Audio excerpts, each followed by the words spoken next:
We want to welcome in, just in time for the holidays, State Senator Tom Davis, who will be representing the Lowcountry again in the spring in Columbia. The back and forth trips begin soon enough, but you have already been working with a lot of folks up there on your agenda. Tell us some of the things you want to accomplish in the next legislative session.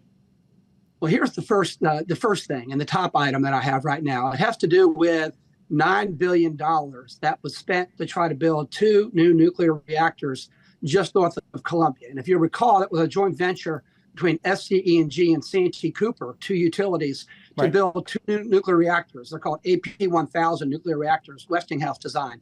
And then after spending about $9 billion, they pulled the plug in July 2017 and walked away and said, we can't finish it.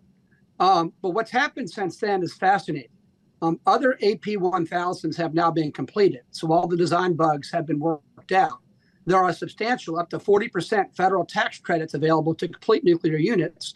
And you also have large energy users like Google and Meta and Microsoft and Nucor Steel.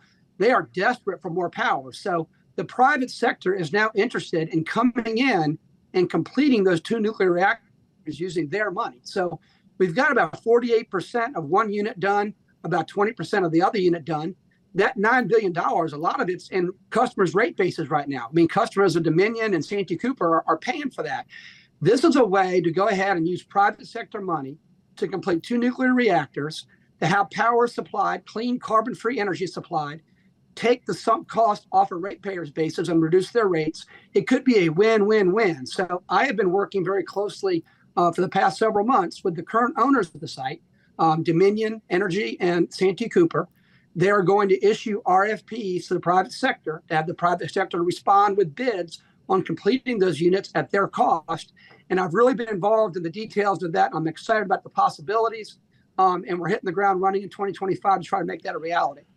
That would, I don't know if there's if we've even got a date you can put on that. If those 2 reactors get online, are we in energy heaven for a while? Well, you're in heaven, but you're not quite all the way there. We're still going to need new power generation as well. We're going to need, gas-fired plants. We're going to need all the above energy strategy. And look, I would like to retire our coal-fired plants. I mean, obviously that is a relatively dirty form of energy generation in terms of carbon emission. But we got to be realistic about that. We can't take these coal-fired plants offline until we have replacement power. I mean, it doesn't make any sense to set an arbitrary deadline. So yes, I'd like to get rid of those eventually, but in the interim, it's an all the above strategy: wind, solar, nuclear, gas-fired, and coal. Okay, great stuff. You have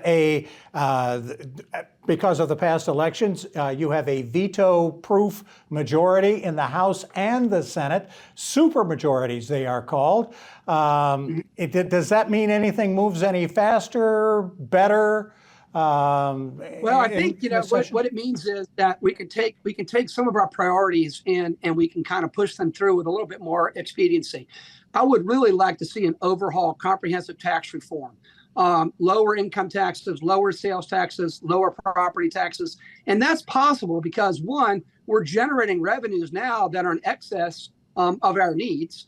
Second of all, we currently have a tax code that has lots of loopholes, lots of exemptions, lots of special interests. We can go ahead and make the sales tax, the income tax, and the property tax lower, broader, flatter for everybody. So I think we have a chance finally to do some comprehensive tax reform. That sounds like a really time-consuming process. Is all we can do in the next session get it started, or can you actually get it done? I think we can get it done. And I think there's an alignment here between the governor and the Speaker of the House and the President of the Senate, and the Finance Chairman of the Senate, and the Chairman of Ways and Means in the House. We all want to figure out a way to provide comprehensive tax relief to South Carolinians, not just to the wealthy South Carolinians, but to the middle class and those that are lower income. I mean, they deserve tax breaks as well, probably more than the others. Okay. Boy, that's an ambitious agenda that you're already working on.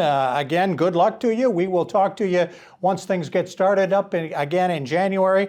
Again, we thank you for all your time. State Senator Tom Davis, we appreciate it. Yes, sir. Merry Christmas. Merry Christmas to you. We'll be back with more in a moment.